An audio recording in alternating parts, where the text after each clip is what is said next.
Tarak sir, మీరు ఇలాంటిదేదో చేస్తారనే భయంతోనే ఇన్ని రోజులు ఈ విషయాన్ని నా గుండెల్లోనే దాచుకున్నాను.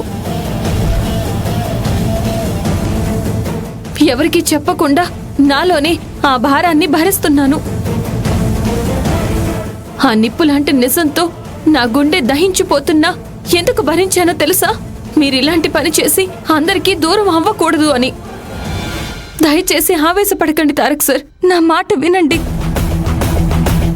వీడికి తగిన శిక్ష ఆ చట్టమే వేస్తుంది.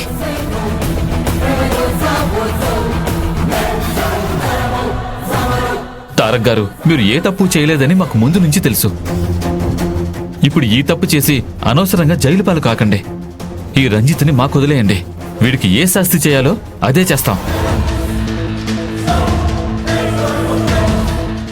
నీ పెళ్లితో ఈ రెండు కుటుంబాలు సంతోషంగా ఉంటాయని ఎన్నో ఆశలు పెట్టుకున్నాంరా. మా ఆశలన్నీ నిరాశలు చేసావు కదరా. ఏంటని శ్మశానం చేశావు. నువ్వు గొప్ప కొడుకు అనుకున్నావు, మా పేరు నిలబెడతావనుకున్నావు. ఆఖరికి అందరిలోనూ మా పరువు తీసి పారేశావు. ఛీ!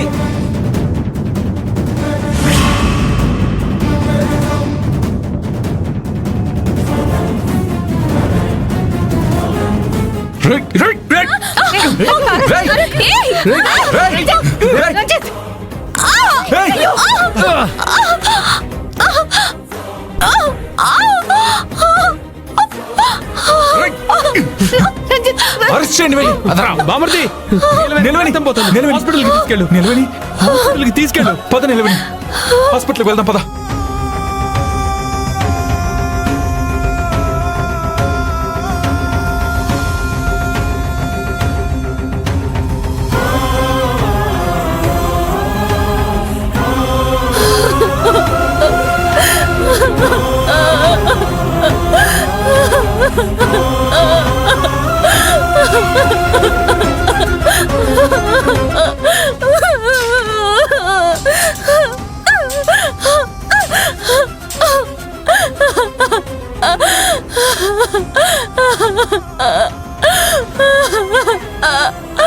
ఆ రోజు షాపింగ్ మాల్లో నాతో తప్పుగా ప్రవర్తించింది ఎవరో కాదు.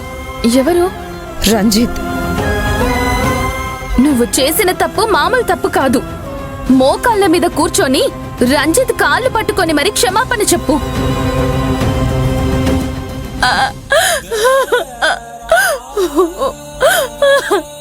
ఇప్పుడు ల్యాప్టాప్ అడ్డం పెట్టుకొని ఇంట్లో ఏదో ఒక కల్లోలం సృష్టించాలనుకుంటున్నావు. అది కాదమ్మా, నేను చెప్పేది ఒక్కసారి వినండి. నువ్వెన్ని చెప్పినా నేను వినేది లేదు. వదులు. అయ్యో, నేను చెప్పేది వినండమ్మా. ఏంటి చావనా? నిమిషమా లేదు. రంజిత్ గారు మీకు కరెక్ట్ కాదు. ఆయన్ని పెళ్లి చేసుకుంటే మీ జీవితం. ఇక ఆపుతావా?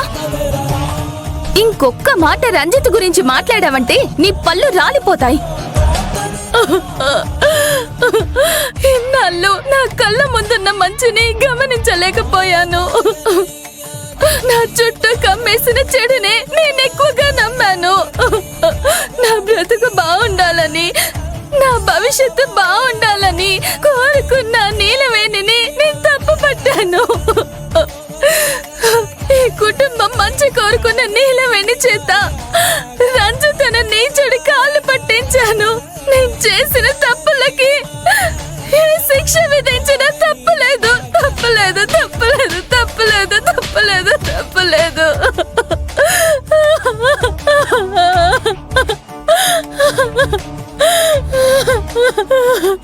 అయ్యయ్యో. నిమిషా, నిమిషా, అయ్యయ్యో. నిమిషా, నిమిషా తలుపుతాయివే. నిమిషా తలుపుతాయి. నిమిషా, నిమిషా, జరిగిందేదో జరిగిపోయింది. అదే తలుచుకుంటూ బాధపడతావా? తలుపుతాయమ్మా. నిమిషా తలుపుతాయివే. తలుపుతీ నిమిషా. బాధలు అనవసరంగా ఆత్మహత్య చేసుకోవాలనే ఆలోచనలు వస్తాయి. అలాంటి వాటిని రానివ్వకే. అసలు మీకు బుద్ధుందా? దానికి ఆలోచన లేకపోయినా మీరే తప్పించేలా ఉన్నారు. నేనేదో మీలాగే తనకి కాస్త ధైర్యం చెప్పాలనుకున్నాను కాంచనా. మీరేవే ధైర్యం చెప్పాల్సిన అవసరం లేదు. దానికి బదులు దాన్ని చావమని ఐడియా ఇస్తున్నట్టున్నారు. కాసేపు నోరు మూసుకొని ఉండండి. అమ్మ నిమిషా, ఆ రంజిత్ అనేవాడు ఒక పాసింగ్ క్లౌడ్. వచ్చాడు, వెళ్ళిపోయాడు. వాడి గురించి నువ్వు ఇంతగా బాధపడాల్సిన అవసరం లేదు. నీ మంచి చెడ్లు చూసుకోవడానికి మేము ఉన్నాం కదమ్మా. బయటికి రామ్మా.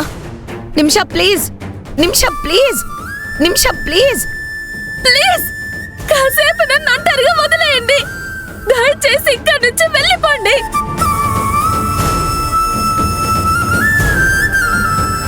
నేనేమైనా చేసుకుంటానని భయపడకండి. నేనేం చేసుకోను.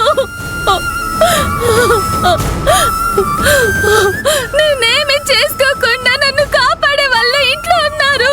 వెళ్ళిపోండి. ఇక పదండి. కాసేపు దాన్ని అలాగే వదిలేస్తే అదే కుదుట పడుతుందిలేండి. పదండి.